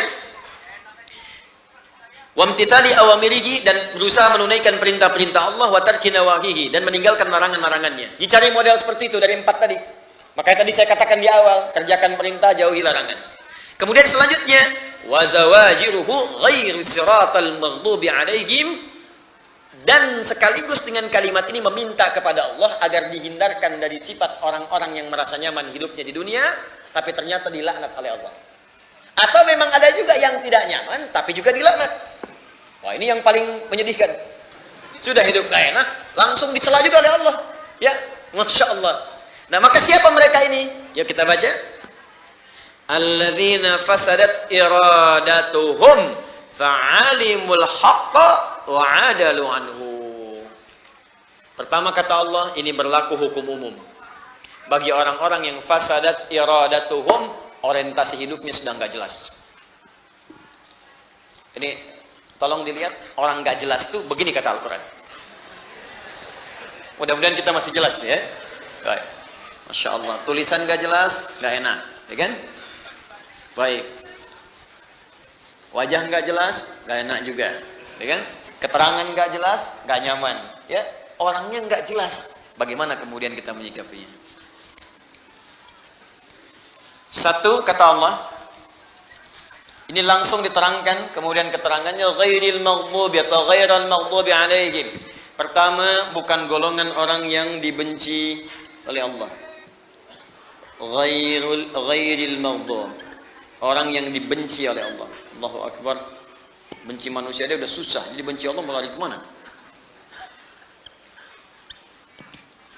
Ghairi atau dibaca ghaira, saya tanda kurung, al-maghdubi alaihim. Siapa mereka ini? Kata Ibnu Katsir rahimahullah, penulis kitab Ibnu Katsir atau Al-Qur'anil Azim, mengatakan ini pertama punya ciri umum. Oh, hati-hati dengan ciri ini. Artinya kalau ciri ini melekat pada seorang hamba, berarti tanda hamba itu sedang tidak disukai oleh Allah Subhanahu wa taala. Ciri pertama, alladzina fasadat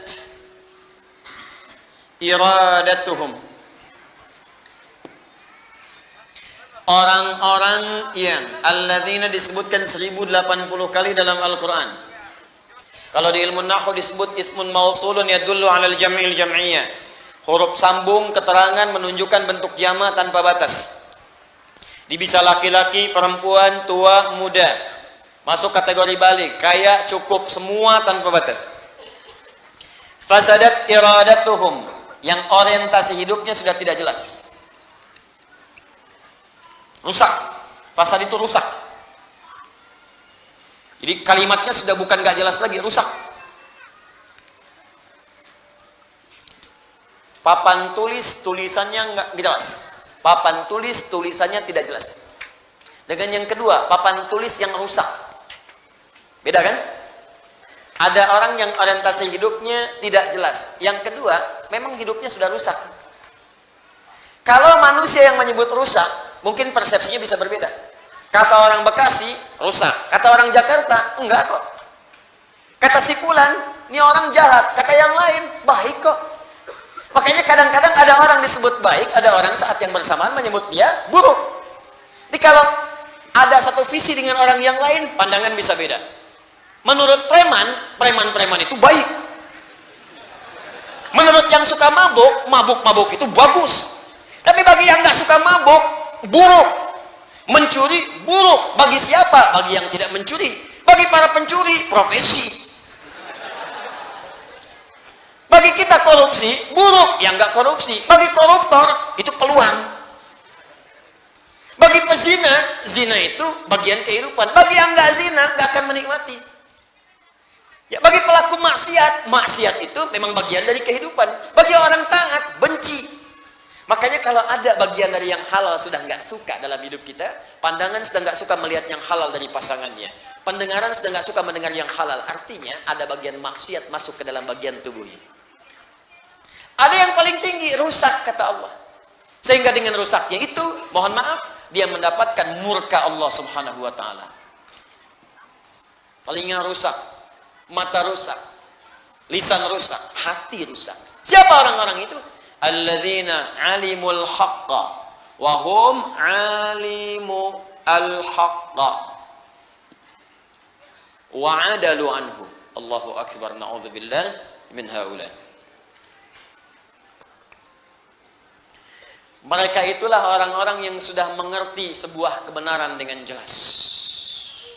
Benar. Jelas, hujahnya gak bisa dibantah lagi. Memang jelas. Dan mereka yakin itu benar. Mereka tahu ini benar. Tapi mohon maaf, dengan pengetahuan itu justru mereka berpaling dari kebenaran yang dimaksudkan. Udah tahu benar, diingkari.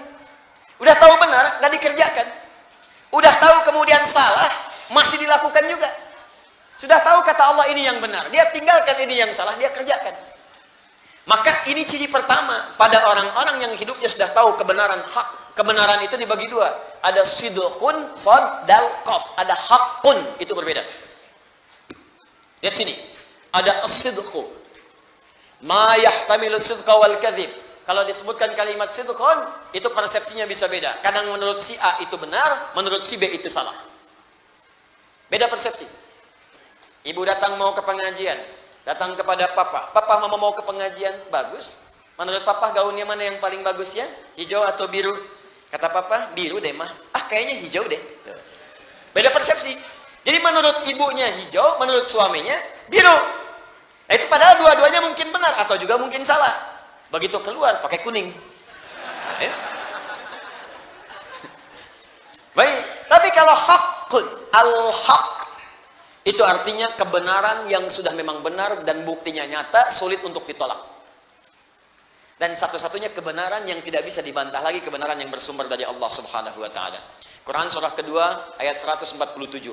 Al-haqqu mir rabbika fala takunanna minal mumtarin. Semua yang hak itu pasti sumbernya dari Allah Subhanahu wa taala, maka jangan pernah ragu saat Anda mendapatinya. Nah, kalau orang sudah mendapatkan keterangan hak lantas kemudian dia menyalahinya, maka Allah benci dengannya. Murka, rusak kualitas hidupnya. Apa hak yang paling tinggi? Hak tauhid. Allah terangkan dengan jelas. Silahkan dibuka dimanapun, cuma dalam Al-Quran yang mengatakan saya Tuhan, sembah saya, kata Allah. Quran surah ke-20 ayat ke-14. Innani anallahu la ilaha illa ana, kata Allah, fa'budni. Saya Allah, fitrah ketuhanan, berani mengatakan saya Tuhan. Jadi kalau ada yang bukan Tuhan, tidak akan bisa mengatakan saya Tuhan. Karena Quran itu firman Allah, dan Allah memiliki sifat-sifat ketuhanan. Karena punya sifat ketuhanan, punya bagian ketuhanan, dan sempurna ketuhanannya, maka berani mengatakan saya Tuhan. Makanya keterangan ini Anda nggak akan temukan dalam buku manapun dan kitab manapun, kecuali di Al-Quran.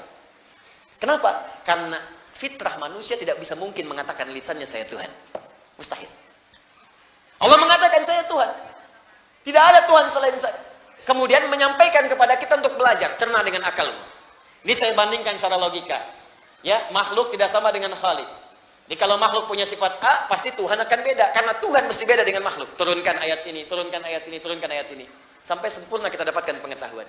Tapi kalau kita sudah sadar Allah itu Tuhan yang benar, masih berpaling juga dari situ. Nah ini satu, Allah nggak suka. Turunannya, sifat-sifat misalnya kenabian. Misal yang paling contoh, Ibnu Katsir menyampaikan contoh dengan jelas. Misal,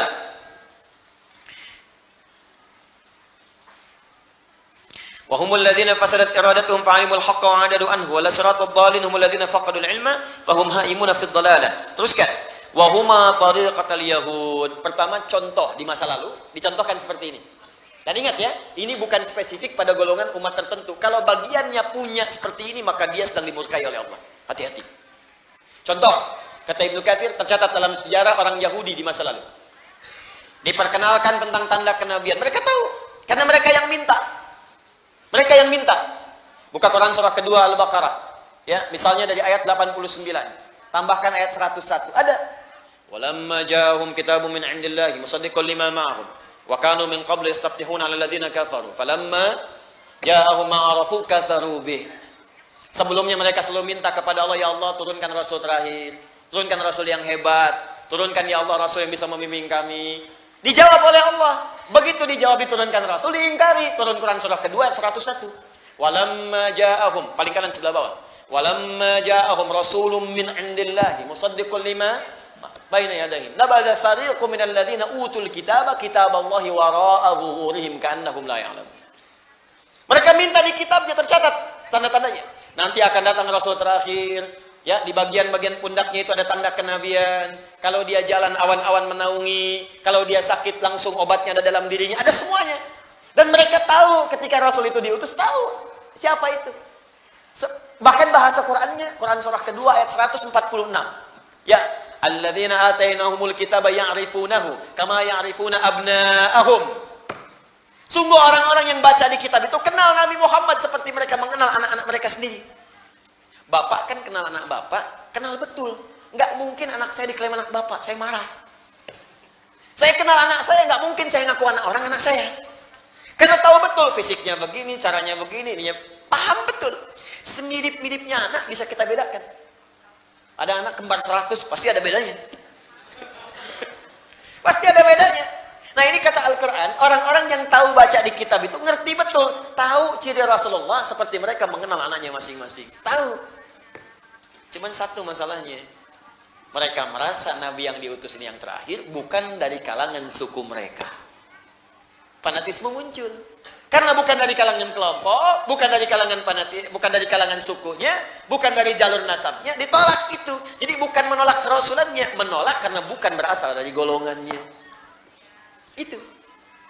Karena bukan jalurnya dari jalur Sarah alaihissalam. Padahal tidak ada masalah dengan Sayyidah Sarah. Dua-duanya sama. Ya, Sayyidah Sarah, Sayyidah kemudian Hajar, tersambung ke Nabi Ibrahim alaihissalam. Cuma mereka pengennya dari golongan mereka. Karena nggak dapat masuk dari situ, benci dengan Nabi Muhammad, bahkan ingin membunuhnya. Itu maka disebutlah seperti itu. Itu puncak tertinggi kedua. Pertama, menentang Allah. Kedua, menentang Rasul. Dah tahu Nabi itu baik, Nabi itu sempurna, disoal misalnya. Nah, itu besar itu. Ya, harus kembali ke jalan yang benar, kita doakan. Menentang Allah juga demikian. Sudah tahu Allah Tuhan yang Esa. Dia bahkan mengatakan, asyhadu an la ilaha illallah wa asyhadu anna Muhammadar Rasulullah. Saya ingatkan dengan baik-baik, hati-hati dengan ini. Lantas lisannya bisa mengatakan semua agama sama, menuju pada Tuhan yang sama, cuma caranya beda-beda. Itu tingkat pertama, ghairil maghdubi alaihim. Awas, hati-hati kalau ada yang seperti itu. Kalau dalam urusan akidah saya tegas. Saya gak peduli. Ya, Anda mau adu argumentasi, duduk dengan saya. Silakan kita bicara. Ya, duduk. Anda punya buku apa? Baca, ayo duduk dengan saya. Jangan-jangan Anda baca Quran aja belum lancar. Hah? Anda bisa mengatakan semua agama sama, dalilnya ini, baca di hadapan saya. Saya pengen tahu bagaimana cara baca Anda. Ya. Itu. Ada sesuatu yang salah gitu. Nah, itu maghdub alaihim. Sudah tahu Allah yang benar, lisannya mengatakan salah. Kita itu nggak usah diajarkan toleransi. Islam itu sudah khatam masalah toleransi. Cuma di kita ada ajaran lakum dinukum. Makanya kita hormati saudara kita sebangsa setanah air yang Kristen, ya kan? Ada hari ibadahnya kita hormati, nggak usah diganggu, jangan ganggu. Ya, nggak usah sweeping ke tempat ibadah orang lain. Ya, nggak usah, jangan lakukan karena kita punya sifat toleransi di situ. Ya, tapi juga jangan terlampau heboh ya, agama hari ibadahnya aja belum muncul, kenapa sudah pada heboh begini? Ya, kita hormati, kita toleransi, jangan sweeping, jangan ganggu, hormati mereka, mengganggu dosa kita. Tapi kalau bertanya tentang Islam, jelaskan itu keindahannya. Jelas sampai sini? Di kita hatam di wilayah-wilayah itu dan kita diminta untuk menjaga nilai keutuhan dalam kehidupan. Jelas? Nah, itu contoh yang mudah dan kadang membuat kita itu nggak sadar. Ternyata banyak sekali ajaran tayangan yang bisa membuat Allah murka. Dan itu mungkin yang menghambat doa-doa kita itu. Baca buku, salah buku yang dibaca, yang menjauhkan kita dari Allah. Ikut ceramah, salah ceramah yang menjauhkan kita dari tuntunan Rasulullah. Mendengar sesuatu, salah baca, mungkin itu yang menjadikan doa itu jarang terjawab. Nggak sadar kita masuk sebuah jebakan, hati-hati, yang sebetulnya itu sudah diingatkan dari sejak dulu, cuman casingnya beda. Luarnya tidak sama, kelihatan seperti bagus tapi buruk. Itu sudah diingatkan di Quran. Buka Quran surah kedua ayat 204, paling kiri sebelah atas di mushaf. Wa minan nasi may yu'jibuka qawluhu fil hayatid dunya wa yushhidullaha ala ma fi qalbihi wa huwa aladdul khisam. Anda akan dapati di antara sementara orang yang kalau bicara kata-katanya begitu menarik. Retorikanya begitu cantik. Awas, hati-hati. May yu'jibuka qawluhu fil hayatid dunya wa yushhidullaha ala ma fi qalbi. Kadang-kadang ngutip-ngutip nama Allah, ngutip ayat dipotong, ngutip hadis dipindahkan maknanya. Tapi orang ini pandai berretorika sehingga Anda tuh nggak bisa bedakan ini mana yang benar, mana yang salah. Jadi punya kemampuan bicara kayak orang benar, padahal salah. Nah, itu kalau masuk ke kalangan orang awam macam-macam itu dianggap benar. Hati-hati, karena mereka juga belajar cara nyampaikan sesuatu. Ngafalin Quran tapi nggak tamat tapi dipotong-potong. Jadi seperti orang hebat dan gelarnya tinggi-tinggi. Makanya ketika bicara nggak ada gelarnya yang singkat-singkat, nggak ada. Pasti yang S3, paling kecil S2, ada yang profesor. Karena itu gelar digunakan untuk menyampaikan sesuatu seakan-akan punya legalitas. Padahal itu musuh yang sangat nyata kata Allah. Nih, maghdub alaih. Awas, hati-hati. Sekarang masuk kampus, masuk sekolah. Apa ibu mau? Ibu mengandung 9 bulan 10 hari, diberikan ASI. Sampai sempurna 2 tahun, Anda merawat berpeluh kesah, keringat macam-macam. Tiba-tiba besok-besok pulang anak Anda mengatakan semua agama sama. Maghdub alaihim. Kalau satu orang dimurkai Allah masuk ke keluarga, wah itu yang paling bahaya. Jaga dengan baik. Caranya mendoakan. Ya, jangan saling tuduh dulu, doakan dulu, doakan. Kemudian pelan-pelan kita lawan dengan akhlak yang baik. Setelah itu tampilkan, di sana bikin status, ini bikin status. Di sana potong ayat, sempurnakan ayatnya oleh kita. Begitu caranya. Jelas ya? Sampai sadar betul dengan apa yang kemudian kita yakini. Jadi satu, ada aspek tauhid. Yang kedua, ada aspek terkait dengan nubuwah, pesan-pesan kenabian. Yang ketiga, ada muamalah. Ini yang banyak terjadi sekarang. Dan tanpa sadar itu bisa menghambat doa. Jadi walaupun Anda amin, amin tiap hari 17 kali amin dalam sholat nih. Ghairil maghdubi alaihim waladdallin. Amin. Man wafaqa ta'minu ta'minal malaikah ghufira lahu ma taqaddama min dzambi. Siapa yang baru amin saja bersamaan dengan aminnya malaikat, maka bonusnya diampuni semua dosa-dosanya. Bonus. Tapi kenapa ampunan dosa nggak muncul? Karena tadi antara perkataan dengan perbuatan berbeda. Doa nggak dijawab, doa sulit dikabulkan karena tadi. Mungkin kalau nggak terkait aspek ketuhanan, tobat dari sekarang. Aspek kenabian, tobat dari sekarang. Apalagi nggak tanggung-tanggung, aku nabi. Nah, itu yang kita luruskan. Makanya jangan marah kalau diingatkan. Yang terakhir, ini yang paling banyak terjadi. Apa itu? Sudah tahu benar, ditinggalkan. Sudah tahu salah, dilakukan. Itu Allah nggak suka. Nih, bohong itu salah nggak?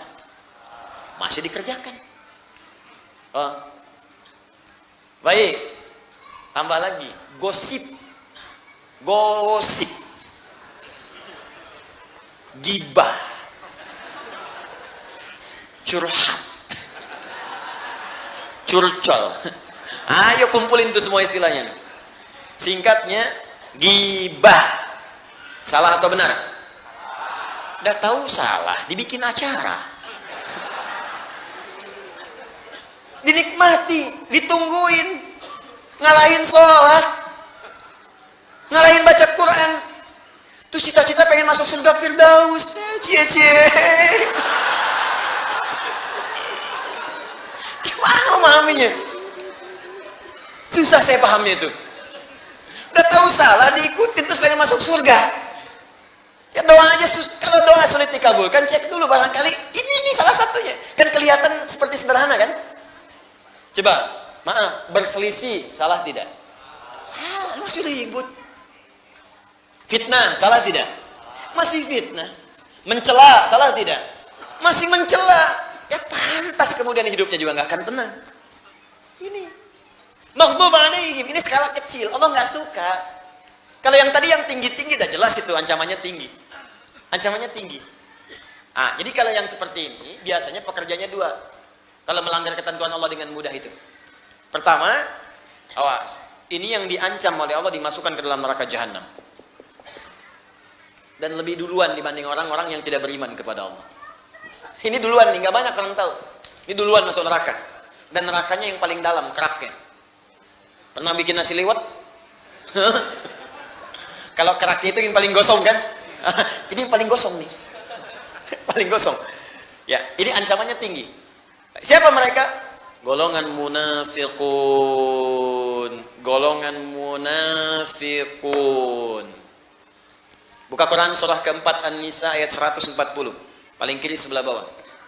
Wa qad nazzala 'alaikum fil kitabi an idza sami'tum ayatillahi yughfaru biha wa yustahza'u biha fala taq'udu ma'ahum hatta yakhudhu fi haditsin ghairi innakum idzam mithluhum innallaha jami'ul munafiqina wal kafirina fi jahannama jami'a. Innal munafiqina fid darkil asfali minan nar. Keraknya. Telah tetap ketentuan dalam Al-Quran. Jika Anda menemui, mendengar atau melihat, menyaksikan orang-orang sengaja memanipulasi ayat-ayat Allah, diputar balikan ayatnya, atau sengaja diingkari, sudah tahu benar kemudian ditinggalkan. Wa yustahza'u bi, atau sengaja mengolok-olok atau memprovokasi, itu semua. Bisa jadi tingkat paling tingginya supaya orang menjauh dari Allah. Contoh, bapak orang munafik namanya disepakati oleh para sejarawan dengan Abdullah bin Ubay bin Salul. Abdullah bin Ubay bin Salul. Itu disebut dengan Abul Munafiqin. Para sejarawan menyebutkan itu bapaknya orang munafik sebumi. Ya. Dan di akhir hidupnya bahkan dilarang oleh Allah, Nabi dilarang oleh Allah untuk menyolatkan jenazah ini. Di lisannya mengaku beriman. Itu kalau sholat, safnya pertama. Depan Nabi senyum-senyum. Senyum, nyapa, proposalnya bagus-bagus ke Nabi, ini banyak nih sekarang ya Allah umat begini. Tapi di belakang Nabi memprovokasi, menghambat dakwah Nabi, disampaikan kepada kaumnya. Ini Muhammad dia cuma pemecah belah saja, Muhammad cuma cari muka saja, Muhammad begini. Dihambat orang supaya tidak belajar dengan Nabi Muhammad. Dihambat orang supaya tidak kemudian mendatangi Nabi Muhammad. Dihambat orang supaya tidak mendapatkan kebenaran dari risalah Nabi Muhammad SAW. Yang paling dahsyat, itu Nabi masih berlaku baik. Berharap mau kembali, didoakan. Tapi pilihan jalan itu diikuti. Pilihan jalan Abdullah bin Ubay bin Salul diikuti, nggak mau kembali dia. Jadi begitu kemudian yang paling dahsyat ini, datang dia mengatakan, ya Rasulullah masjid sudah penuh. Bagaimana kalau kemudian kita bikin masjid lain aja supaya terpisah bagian-bagiannya? Kata Nabi, oh, bagus juga ya. Padahal di belakang dia kumpulkan pengikutnya, dia katakan, Muhammad itu punya markas, kita akan punya markas juga. Dia bikin masjid lain namanya Dirar. Bukan masjid, tapi tempat untuk makar kepada Nabi. Maka turun perintah dari Allah, hancurkan itu karena itu bukan masjid. Bukan menghancurkan masjid. Hancurkan tempat itu karena itu bukan masjid. Ketika mau meninggal pun masih ingin menampakkan dekat dengan Nabi. Pengen ditengok. Dalam sakitnya, anaknya datang, Abdullah. Ini Abdullah anaknya soleh. Jadi jangan hukumi munafik satu orang, itu untuk seluruh keluarganya. Belum tentu. Jangan bully orang yang tidak sama sifatnya. Ya, maaf, Abu Jahal itu luar biasa buruknya. Tapi anaknya Ikrimah itu luar biasa. Jenderal yang sangat hebat di dalam perang. Dan pembela Nabi nomor 1 di antara bagian-bagian sahabat. Nah, ketika Abdullah datang kepada Nabi, katakan, ayah saya sakit ya Rasulullah. Nabi kasih kemudian air. Nih, balik ke bapakmu suruh minum. Datang kemudian kepada bapaknya, bawa dilemparkan. Apa Muhammad ini cuma cari muka saja di hadapan saya? Buang. Sedih anaknya. Tapi ketika dalam sekaratnya dijenguk oleh Nabi dan para sahabat, dia tidak ingin menampakkan keburukannya pada Nabi. Bahkan di hari akan wafatnya pun dalam sakaratul maut, dia berkata kepada Nabi dan para sahabat saat itu, ingin menunjukkan kehebatannya. Ya Rasulullah, mohon kalau engkau berkenan bisa memberikan jubah luarmu untuk menutupi aku saat akan wafat ini. Umar sampai gregetan. Ya Rasulullah, perintahkan kepadaku, kupenggal kepalanya saat itu. Kata Nabi, jangan ya Umar, karena orang ini nampak di orang-orang baik. Orang nggak banyak tahu isi hatinya. Kalau kemudian kita hukumi buruk, jadi fitnah di kalangan banyak orang. Itu rumus dari Nabi. Jangan ya Umar, cuman jubah kok nggak apa-apa, pakaiin aja. Begitu dipakaikan, sudah meninggal mengenakan jubah Nabi, tapi turun ayat untuk melarang Nabi menyolatkan jenazahnya. Dilarang oleh Allah. Jangan solatkan, la tusalli ala ahadin. Jangan solat dari salah seorang pun di antara golongan munafik itu. Dan ketika ayatnya turun, hukumnya berhukum umum. Ini menunjukkan akan ada lagi orang seperti itu di masa-masa setelah Nabi Muhammad SAW. Tadi itu Abdullah bin Ubay bin Salul. Hidupnya begitu kolokan, wafatnya mengesalkan. Nah, kalau disebutkan umum, maka kaidah dalam asbabun nuzul, kaidahnya berkata demikian. Al-ibratu bi umumil lafzi la bi khususis sababi. Hukum itu akan berlaku dengan keumuman lafaz, bukan sebab khususnya. Di sifat munafik itu, sifat nifak itu akan terbawa di setiap masa. Anda akan menemukan, makanya disebutkan tandanya oleh Al-Quran. Untuk orang baik, ayat kedua sampai kelima Al-Baqarah. Orang-orang yang ingkar 6 sampai 7, tapi munafik 8 sampai 12 tandanya. Ada yang di depan Anda baik-baik memuji, di belakang menjelek-jelekan. Sekarang banyak. Ada di depan Anda menyayang-nyayang, di belakang kemudian menjerumuskan. Banyak. Ada yang di depan Anda seperti orang baik, di belakang kemudian mencela Anda. Banyak. Maka diturunkan ayat ini untuk mengajak sadar lagi. Ya, bukan untuk menjatuhkan hukum, vonis, tidak. Makanya kita doakan. Makanya saya sering katakan begini, saya mendoakan orang-orang yang mencela, ya, atau misalnya menjelek-jelek, saya doakan supaya kembali. Sudah cukup setan menjadi musuh yang paling bahaya buat kita. Jangan cari musuh yang lain. Ya, kalau ajaran saya seperti itu, saya ikuti. Kita jangan mencela, kita jangan kemudian merusak, jangan melakukan fitnah. Siapapun yang menyakiti, kita doakan kembali kepada jalan-jalan yang baik. Siap insyaallah? Jelas ya? Terakhir, waladdallin, atau jalan orang-orang yang tersesat. Siapa orang yang tersesat ini? Orang yang memang dari kecil nggak tahu kalau itu salah. Kalau Yahudi punya tanda. Ya, jadi dari kecil nggak tahu ini salah, tersesat dia jalannya. Ada yang mengatakan nabinya bukan Nabi Muhammad, Islam juga. Islam agamanya disebutkan, cuman nabinya bukan Nabi Muhammad. Ada yang nabinya Ahmad, nabinya Fulan, ada yang nabinya perempuan, macam-macam. Nah, ada anak yang dari lahir tinggal di lingkungan itu, nggak tahu dia. Itu yang disebut dhalin. Sesat karena belum tahu. Itu aspek-aspek ketuhanan, aspek kenabian, aspek kesehariannya. Ada yang nggak tahu, memang itu salah, dikerjakan juga. Tapi itu jarang. Jarang, karena fitrah kita akan menolak sesuatu yang salah. Pak, coba misalnya lewat dari sini. Oh, kayaknya bukan sendal saya sih. Kayaknya dipakai ya padahal sendal orang. Dia tahu itu. Kecuali yang mirip sendalnya, mirip, ukuran sama dipakai. Nyampe sana baru sadar, kok nggak enak makainya. Emang nggak enak kan, karena itu udah lama, yang Anda baru. Atau kebalik gitu kan. Nah, itu dhalin, karena nggak tahu. Ada lagi orang yang nggak tahu kalau dalam sholat bukan seperti itu caranya. Cuman dia salah karena nggak tahu ilmunya. Misal, maaf ya, ini saya tidak bermaksud menyalahkan dulu ya, tapi saya tuh melihat dalilnya begini, contohnya begini, saya ikutin. Dalam takbir misalnya, kan itu di setiap hadis yang ada, cuman angkat langsung simpan. Ya, jadi angkat, sejajar dengan bahu bisa, di sini bisa. Langsung simpan di sini, bisa. Telapak bertemu punggung begini, bisa pergelangan ketemu pergelangan begini. Ya, jadi pas takbir langsung di sini. Dan tidak diukur dulu Bu ya. Allah. Pas. Bisa nyampe sini. Tapi tidak sampai sini. Nyampe sini saja. Nah, itu hadis-hadisnya mengatakan silakan angkat simpan. Ada yang tidak menyimpan sama sekali di sini, irsal namanya. Irsal. Jelas ya? Ini di Malikiyah banyak begini. Pilihannya begitu, tapi saat mengangkat ini langsung diletakkan atau langsung begini, tidak ada gerakan lain. Nah, tiba-tiba misalnya ada yang mengatakan, Ustadz gak enak lah. Masa kemudian kita sholat, nih tangan kanan kan bagus, kiri kurang baik. Masa kiri duluan lantas tutup kanan? Bisa nggak kanan dulu, baru kiri. Jadi begini, angkat, tutup. Kadang-kadang kaki naik gitu kan. Nah, itu bagaimana kemudian cara menyikapinya? Cek, ada nggak keterangannya? Ternyata nggak ada. Tapi ternyata dipraktekkan, orang ngelihat. Karena ngelihat dikira benar. Jelas kan? Tersesat dia pada yang salah. Bukan tersesat di jalan yang benar, tersesat di jalan yang salah. Jelas ya? Baik, jadi begitu dia kemudian salah, fokus baik-baik, salah dia tuh. Terbawa selama hidupnya karena nggak pernah mendapatkan yang benar. Itu yang dimaksudkan salah jalan, diluruskan lagi. Jadi mohon izin, saya mencari di kitab-kitab hadis, saya belum menemukan. Bahkan maaf ya, di kitab hadis palsu pun tidak ditemukan yang berputar seperti ini. Ya. Di kitab hadis palsu pun. Jadi pemalsu hadis pun tidak tertarik memasukkan hadis ini karena sudah jelas. Paham ya? Nah, jadi kadang-kadang ada bagian tertentu yang kita nggak paham diikut-ikut. Makanya turun Quran surah ke-17 ayat ke-36 supaya kita nggak tersesat. Wala taqfu ma laysa laka bihi ilmun innas sam'a wal basara wal fuada kullu ulaika kana anhu mas'ula. Ini prinsip umumnya. Kalau ada ajakan pada yang belum jelas, jangan diikutin. Ini banyak nih.